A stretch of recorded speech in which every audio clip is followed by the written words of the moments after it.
పరిశుద్ధ గ్రంథంలో నుండి ద్వితీయోపదేశ కాండము 31వ అధ్యాయము 8వ వచనాన్ని మనము చదువుకుందాం. 31:8. నీ ముందర నడుచువాడు యెహోవా, ఆయన నీకు తోడై ఉండును. ఆయన నిన్ను విడువడు, నిన్ను ఎడబాయడు. భయపడకుము, విస్మయ పొందుకుమని ఇశ్రాయేలీయులందరి ఎదుట అతనితో చెప్పెను. దేవుని నామానికి మహిమ కలుగును గాక. కాబట్టి దేవుని బిడ్డలమైన మనతో దేవుడు బలపరుచు అద్భుతమైన వాగ్దానంతో మాట్లాడుతున్నాడు. హల్లెలూయా. మరి మన జీవితంలో ప్రతి దినము ఒక నూతనకరమైన పరిస్థితులను మనం ఎదుర్కొంటుంటాం. నూతనకరమైన శోధనలు ఎదుర్కొంటాం. మరి ఏ విధంగా దినము మారినప్పుడు మనము నూతన దినంలోనికి ప్రవేశిస్తామో, అదేవిధంగా మన ఆత్మీయ జీవితంలో కావచ్చు, మన కుటుంబంలో కావచ్చు, మనం కలిసే వ్యక్తులు కావచ్చు, పరిస్థితుల్లో కావచ్చు, ప్రతిదినము మనం ఒక నూతనమైనటువంటి పరీక్షను ఎదుర్కొంటుంటాము. నూతనమైనటువంటి శోధనల గుండా మనం నడవబోతాము. కనుక ప్రతిదినము ఆ దినం జరగబోయే పరిస్థితులు అయినా ఈరోజు ఇటు శోధన నేను ఎదుర్కోబోతున్నాను, లేదా ఇటు పరిస్థితిలో ఎలా బయటికి రావాలని నాకు అర్థం కావడం లేదైనా, మరి ఇటువంటి పరిస్థితిని నేను జయించగలనా తండ్రి అని పలు ప్రశ్నలతో మరి దేవుని బిడ్డలు యొక్క హృదయంలో కలవరం అనేది ఏర్పడుతూ ఉంటుంది.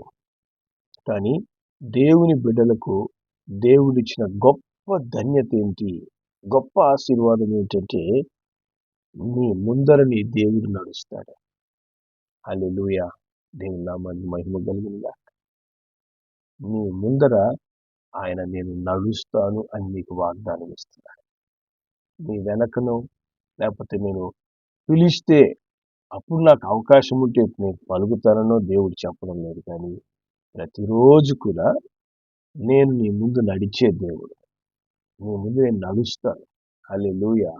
ఈ రోజు కూడా నేను నీ ముందు నిలబడి ఉన్నాను.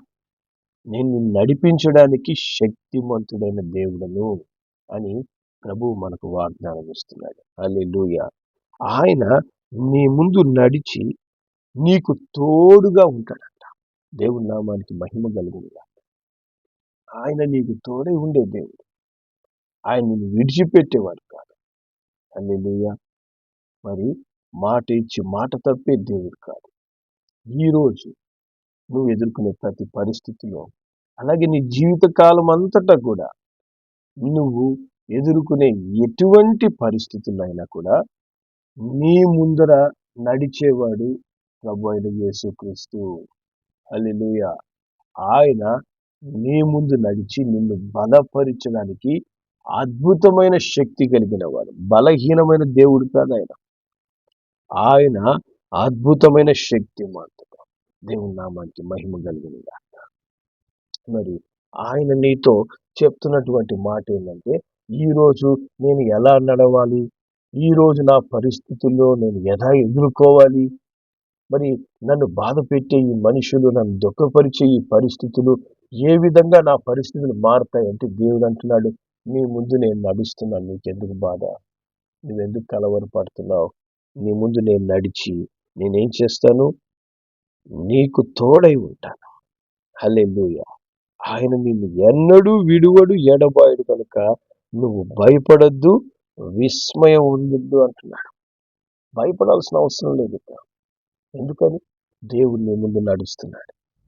నా దేవుడు నా ముందు నడుస్తున్నాడు కాబట్టి అన్ని పరిస్థితులు మరి నాకు విరోధంగా కనబడుతున్నా, నాకు విరోధంగా శత్రువులు లేచి నిలబడున్నా, నాకు ఏది అనుకూలంగా కనపడకపోయినా అన్ని కూడా ఆయన క్రమపరుస్తాడు. హల్లెలూయా. దేవుని నామానికి మహిమ కలిగిన గాక. ప్రతిదీ ప్రభు చేతులకు మనం అప్పగించాలి. నా ముందర నువ్వు నడువేసయ్యా, నువ్వు వాగ్దానం చేసినావు, నన్ను నువ్వు నడిపించు అంటూ మనం దేవుని సహాయాన్ని కోరుకునే వారిగా ఉండాలి. హల్లెలూయా. దేవుని నామానికి మహిమ కలుగును గాక. యెహోషువ గ్రంథము 3వ అధ్యాయము, యెహోషువ గ్రంథం 3వ అధ్యాయము 5-6 వచనాలు మనం చదివితే దేవుని వాక్యం ఈ విధంగా సెలవిస్తుంది. మరియు యెహోషువ, రేపు యెహోవా మీ మధ్య అద్భుత కార్యములు చేయును గనుక మిమ్మును మీరు పరిశుద్ధపరచుకొనుడి అని జనులకు ఆజ్ఞ ఇచ్చెను. మీరు నిబంధన మందసం ఎత్తుకొని ప్రజల ముందుర పోవుడని యాజకులకు అతడు సెలవీయగా, వారు నిబంధన మందసం ఎత్తుకొని ప్రజల ముందర నడిచిరి. హల్లెలూయా. మరి ఇశ్రాయేలులు ఒక పరిస్థితి ఎదుర్కొంటున్నారు అక్కడ. వారి ఎదుటగా ఒక భయంకరమైన వేగంతో ప్రవహిస్తున్నటువంటి యోర్దాను నది కనపడుతుంది. ప్రవాహము వలె యోర్దాను నది అడ్డుగా నిలబడుకొని ఉంది. మరి ఆ పరిస్థితిలో మరి ఈ నది దాటే మేము అవతలకు వెళ్ళాలి. ఈ దినాల్లో చూస్తే మనకు ఏ నది దాటాలన్నా ఒక బ్రిడ్జ్ గవర్నమెంట్ కట్టింది. కాబట్టి మనం చక్కగా ఆ బ్రిడ్జ్ మీద వెళ్ళిపోతున్నాం. కానీ ఆ దినాల్లో ఏ నది మీద ఎటువంటి బ్రిడ్జిలు లేవు. యోర్దాను నది దాటాలంటే నీళ్ళలో పోవాలి, పడవలోన్నా వెళ్ళాలి. కానీ సుమారు 6 లక్షల మంది ప్రజలు 6 లక్షల మంది ప్రజలు యోర్దాను నది దాటి అవతలకు పోవాలంటే మరి ఎన్ని లక్షల పడవలు కావాలి? ఎన్ని పడవలు ఎక్కి వాళ్ళు పోగలరు? వారి జీవితంలో మరి ఆ యోర్దాను నది మరొక పెద్ద అడ్డుగా కనిపిస్తూ ఉంది. మరి యెహోషువ ద్వారా దేవుడు చెప్తున్నాడు, దేవుడు మీ ముందు నడుస్తాడు కనుక మిమ్మల్ని మీరు పరిశుద్ధపరచుకోండి. హల్లెలూయా. మీకు అడ్డుగా ఉన్న ఈ యోర్దానును రెండుగా దేవుడు చీల్చబోతున్నాడు. నీకు అడ్డుగా ఉన్నటువంటి ఈ శోధనను, ఈ పరిస్థితిని దేవుడు రెండుగా చీల్చడానికి నీ ముందు నడుస్తాడు. నీ అడ్డులన్నీ కూడా తొలగించి నిన్ను మరి సమమైనటువంటి మార్గములో చక్కగా నడిపిస్తాడంట. కానీ దానికి మనం ఏం చేయాలి? మనల్ని మనం పరిశుద్ధపరచుకోవాలి. హల్లెలూయా. మిమ్మల్ని మీరు పరిశుద్ధపరచుకోండి, అప్పుడు దేవుడు మీ ముందు నడుస్తాడు అంటున్నాడు. హల్లెలూయా. దేవుని నామానికి మహిమ కలుగును గాక. చాలాసార్లు దేవుడు మన ముందు నడిచేందుకు తగిన విధంగా మనల్ని మనం సిద్ధపరచుకో. ఇప్పుడు మనము ఒక ఊరికి ప్రయాణం అవుతున్నాం అనుకోండి. ఆ ఊరికి ప్రయాణం అవడానికి కనీసం ఒక వారం రోజుల నుంచే మనం సిద్ధపడతాం.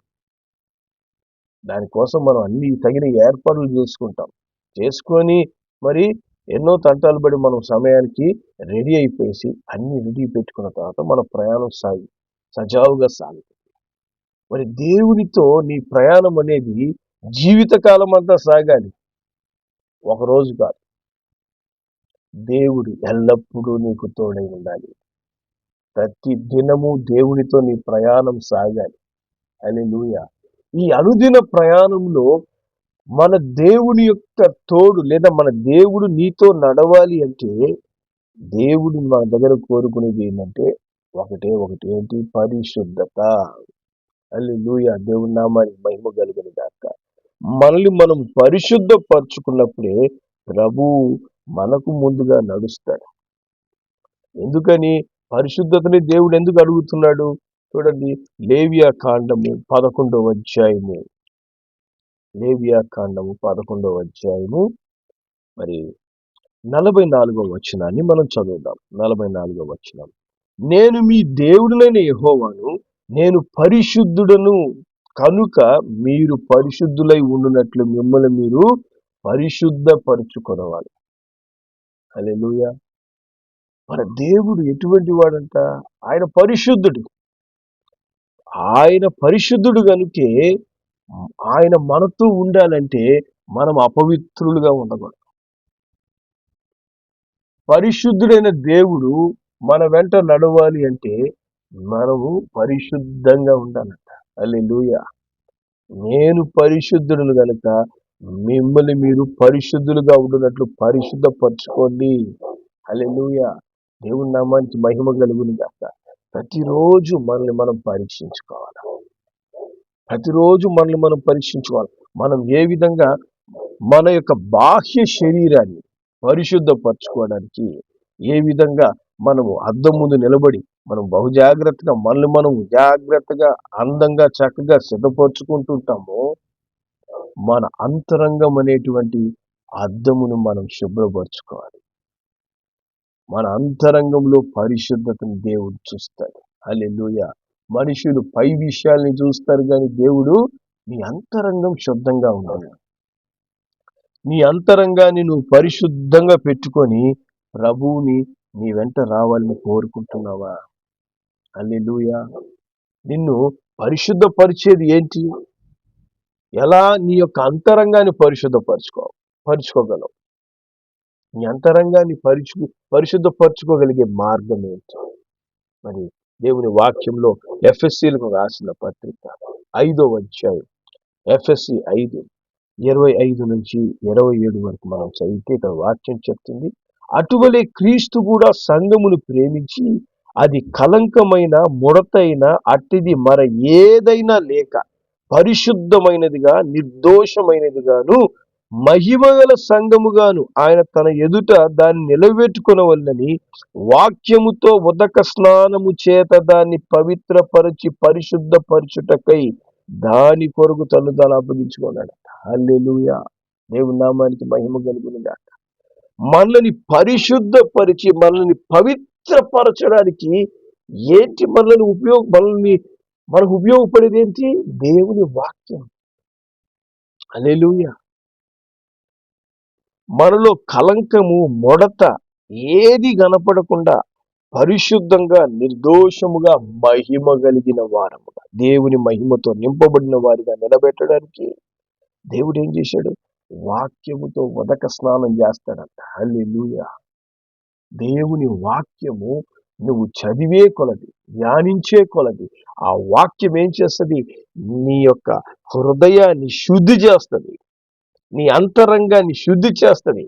వాక్యము అనే జీవము కలిగినటువంటి మాట నీ శరీరము లోపలికి వెళ్ళిపోయి నీ యొక్క హృదయ తలంపులను, ఆలోచనలు శుద్ధి చేసి నిన్ను పవిత్రపరిచి పరిశుద్ధంగా ఏ కలంకము లేని వ్యక్తిగా ప్రభువు ముందు నిలబెట్టండి. హల్లెలూయా. అందుకే మనుష్యుడు రొట్టె వలన మాత్రమే కాదు కానీ దేవుని నోటి నుంచి వచ్చే మాట వలన జీవిస్తాడట వాక్యం. కాబట్టి నీవు పరిశుద్ధపరచుకోవడానికి నీకు బెస్ట్ మార్గం ఏం తెలిసిన? నీ చేతిలో ఉండే బైబిల్ తెరిచి చదువు. బైబిల్ని చదవరు చాలా మంది. బైబిల్ని తెరిచి చదవడము వాళ్ళకి సమయం ఉండదు. పరిశుద్ధ గ్రంథంలో కనీసము ఎన్ని పుస్తకాలు ఉన్నాయో తెలియదు. ఏ గ్రంథము ఎక్కడ ఉందనేది చెప్పలేరు.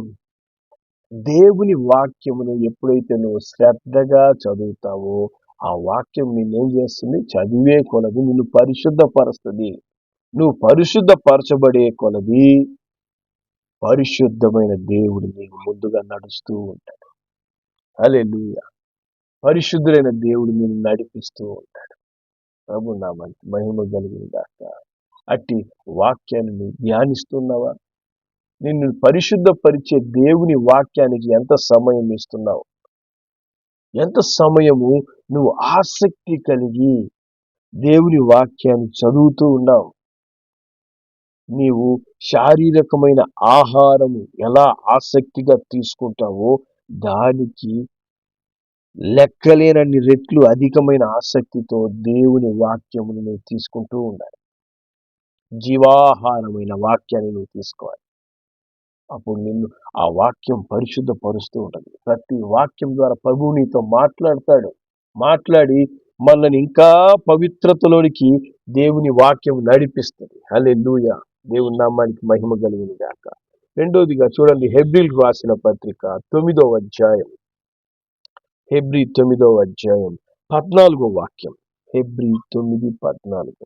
దేవుని వాక్యం ఇక్కడ చెప్తుంది, నిత్యుడగు ఆత్మ ద్వారా తన్ను తాను దేవునికి నిర్దోషిగా అర్పించుకొనిన క్రీస్తు యొక్క రక్తము నిర్జీవ క్రియలను విడిచి జీవం గల దేవుని సేవించుటకు మీ మనస్సాక్షిని ఎంతో ఎక్కువగా శుద్ధి చేయును.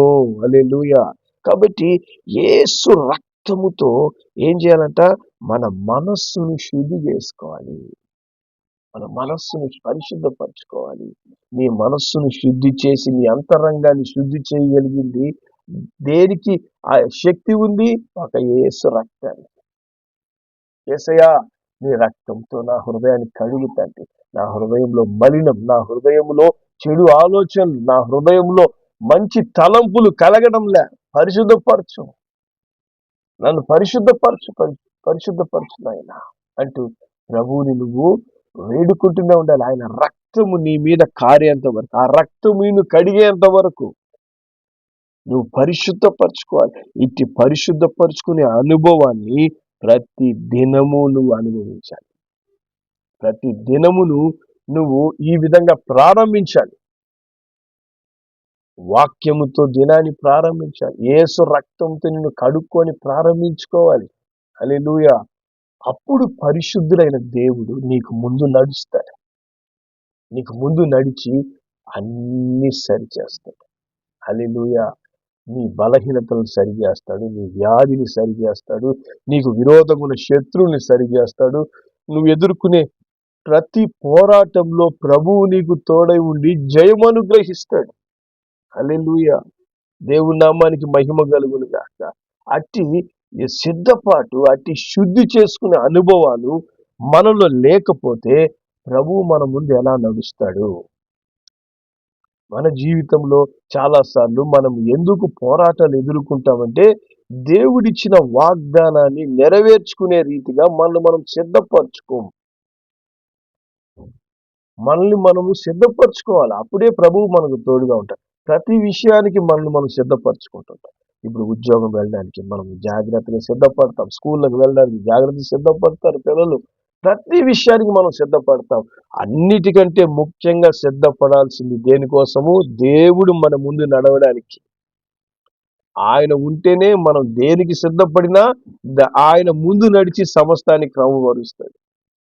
ఆయన మన ముందు నడవలేదనుకోండి, అన్ని సమస్యలే. ఎంత మనం సిద్ధపడినా దాంట్లో మనం ఏదో సమస్యను మనం కోరి తెచ్చుకుంటాం. కాబట్టి ప్రభువు మన ముందు నడవాలి. శోధకుడు మనల్ని శోధిస్తూ ఉన్నప్పుడు, శోధకుడు మనకి సమస్యలు సృష్టించినప్పుడు ప్రభువు మన ముందు నడవాలి. ఆయన నా ముందు నడవాలి అంటే పరిశుద్ధపరచుకోవాలి. హల్లెలూయా. ఆయన మన దేవుడు పరిశుద్ధుడు కనుక మళ్ళీ మనం పరిశుద్ధపరచుకున్నప్పుడు ఆయన నీ ముందు నడుస్తాడు. ఎప్పుడైతే ఆయన ముందు నడిచినాడో ఏమైంది? యోర్దాను 2 పాయలైపోయిందంట. దేవుని నామానికి మహిమ కలుగును గాక. మరి యెహోషువ గ్రంథం 3వ అధ్యాయము 15 నుంచి 17 వరకు మనం చదివితే దేవుని వాక్యం ఈ విధంగా చెప్తుంది. మరి అప్పుడు ఆ మందసం మోయువారు యోర్దానులో దిగిన తరువాత మందసమును మోయు యాజకుల కాళ్ళు నీటి అంచున మునగ్గానే పైనుండి పారు నీళ్లు బహుదూరమున సారే తాను నొద్దగల ఆదామను పురమునకు దగ్గర ఏకరాశిగా నిలిచెను. లవణ సముద్రమును అరాబా సముద్రమును పారినవి బొత్తిగా ఆపబడింది. జనులు ఎరుకో ఎదుటను దాటగాని యెహోవా నిబంధన మందసం మోయు యాజకులు యోర్దాను మధ్య 6 వేల స్థిరముగా నిలిచిరి. జనులందరూ యోర్దాను దాటు తుదముట్టు వరకు ఇశ్రాయేలులందరూ ఆరిన నేల మీద దాటుచూ వచ్చారు. హల్లెలూయా. కాబట్టి ఆరిన నేల మీద ప్రశాంతంగా దాటి యోర్దాను దాటుకొని వాళ్ళు అవతలికి వెళ్ళిపోతున్నారు. నీ సమస్యలను కూడా దేవుడు ఇలాగే నిన్ను దాటింపజేస్తాడు. నీవు నాకు కష్టము, ఇబ్బంది, సమస్య, అయ్యా ఈ పోరాటం ఎట్టా, నీ ముందు దేవుడు నడిస్తే 2గా చీలిపోతాయి నీ సమస్యలు. నేను ఇబ్బంది పరిచే వాళ్ళు నీ జీవితంలో కనబడకుండా పోతారు. ప్రభువా నా ముందు నడువు అని నువ్వు ప్రార్థించడం మట్టుకే కాదు, పరిశుద్ధపరచుకోవాలి. పరిశుద్ధపరచుకోవడానికి ఉదయం లేయగానే దేవుని వాక్యాన్ని చదవాలి. వ్యర్థమైనవన్నీ చూడడం పక్కన పెట్టి, వ్యర్థమైనవన్నీ చేయడం పక్కన పెట్టి, మొట్టమొదట ప్రభువు సన్నిధిలో మోకరించి ఈ దినం నైనా నా ముందు నువ్వు నడుస్తానని వాగ్దానం చేసినావు. ఇదిగో నీ వాక్యాల ద్వారా నన్ను శుద్ధి చేయి, నీ రక్తంతో నన్ను కడుగు, అయ్యా నా ముందు నువ్వు నడువేసయ్యా అంటూ దేవుని వాక్యం ధ్యానించి దినాన్ని నువ్వు ఎప్పుడైతే ప్రారంభిస్తావో ప్రభువు నీ ముందు నడిచి ఆశ్చర్య కార్యాలు చేస్తాడు. హల్లెలూయా. అట్టి అద్భుతమైన జీవితము నువ్వేమి డబ్బు ఖర్చు పెట్టో లేకపోతే ఇంకేదో శ్రమపడి పొందుకోవాల్సిన అవసరం లేదు. ఇది ఉచితం. దేవుడు ఉచితంగా నీ ముందు నడుస్తాడు. కొంతమంది నీ ముందు నీతో సహాయంగా నడవాలంటే నాకేంటిది, నాకేమి ఇస్తావు, నాకేం చేస్తే నేను నీ వెంట రావాలా, నేను ఎందుకు నీ వెంట రావాలంటాడు. దేవుడు అంటున్నాడు, నువ్వు నేను నీ వెంట రావాలని ఆశ నాకుంది, నిన్ను పరిశుద్ధపరచుకో, అదొక్కటి నువ్వు చేయాల్సింది. ఇంకా నా కోసం నువ్వేం ఖర్చు పెట్టాల్సిన అవసరం, నేను నీ ముందు నడుస్తాను, అన్ని చక్కబరుస్తాను, క్రమపరుస్తాను. నువ్వు చేయాల్సింది పరిశుద్ధపరచుకోవడం ఒక్కటే. దానికి కూడా ఆయన దగ్గరే ఉన్నాయి, నీ దగ్గర ఏం లేవు. నిన్ను పరిశుద్ధపరచుకోవడానికి నీ దగ్గర ఏమీ లేవు. ప్రభువు దగ్గర ఉన్నటువంటి వాక్యం, ఆయన జీవపు వాక్యమే ఆయన నీకు ఇస్తున్నాడు. ఆయన కార్చిన రక్తాన్ని నీకు ఇస్తున్నాడు. దాన్నే మనం ఉపయోగించుకోలేకపోతే ప్రభువు మన ముందు ఎలా నడుస్తాడు? ఆయన నీ ముందు నడవకుండా నీ జీవితంలో ఎలా నువ్వు క్షేమాన్ని, కాపుదలను అనుభవిస్తావు? అన్ని దేవుడు సిద్ధపరిస్తే దాన్ని ఉపయోగించుకోవడం మన వల్ల కాదు. ఉపయోగించాం. పరిశుద్ధ గ్రంథాన్ని దుమ్ము పట్టేంత వరకు దాన్ని తీస్తే మనం చదవం. యేసు రక్తముతో కడగబడేందుకు మనం దేవుని సన్నిధిలో మన హృదయాన్ని అప్పగించుకోం. మన హృదయం నిండా లోకము, పాపము నింపబడి ఉండాలి. అప్పుడు ఎట్లా శుద్ధి అవుతాము, ఎట్లా దేవుడు మనకు తోడుగా ఉంటాడు. హల్లెలూయా. ఈ రోజు నుంచి దినాన్ని ఆరంభించే పద్ధతి మార్చండి. ప్రతి దినము నీకు ప్రభువు తోడుగా ఉండాలంటే వాక్యాన్ని చదవండి, ఆయన రక్తముతో కడుక్కోండి, మీ హృదయాన్ని ప్రభువుకు అప్పగించండి. అప్పుడు ఆయన నీ ముందు నడిచి గొప్ప కార్యాలు చేస్తాడు. ప్రార్థన చేద్దాం. ప్రేమ కలిగిన మా తండ్రి, పరిశుద్ధుడా, ఇదిగో తండ్రి, మీరు నైనా నీ బిడ్డలమైన మాకు ఇస్తున్న అద్భుతమైన వాగ్దానాన్ని బట్టి మీకు స్తోత్రం చెల్లిస్తున్నామయ్యా. అయ్యా, మీరు మా ముందు నడుస్తానని వాగ్దానం ఇస్తున్నారు. కానీ నైనా పరిశుద్ధుడైన దేవుడు అపవిత్రుల వెంట నడవడయ్యా. తండ్రి, మేమైతే తండ్రి అపవిత్రమైన లోకములో అపవిత్రమైన తలంపులతో, క్రియలతో మేము జీవిస్తూ ఉన్నాం. తండ్రి, మమ్మల్ని పరిశుద్ధపరిచేది నీ వాక్యం మాత్రమేనైనా. మమ్మల్ని పరిశుద్ధపరచగలిగిన శక్తి కలిగిన ఆ వాక్యంతో అనుదినం అయినా మమ్మల్ని పవిత్రపరచుకోవడం మాకు నేర్పించండి. అలాగే నీ రక్తము ద్వారా నైనా మమ్మల్ని శుద్ధీకరించండి. నాయన మా హృదయంలను కడగండి, పవిత్రపరచండి.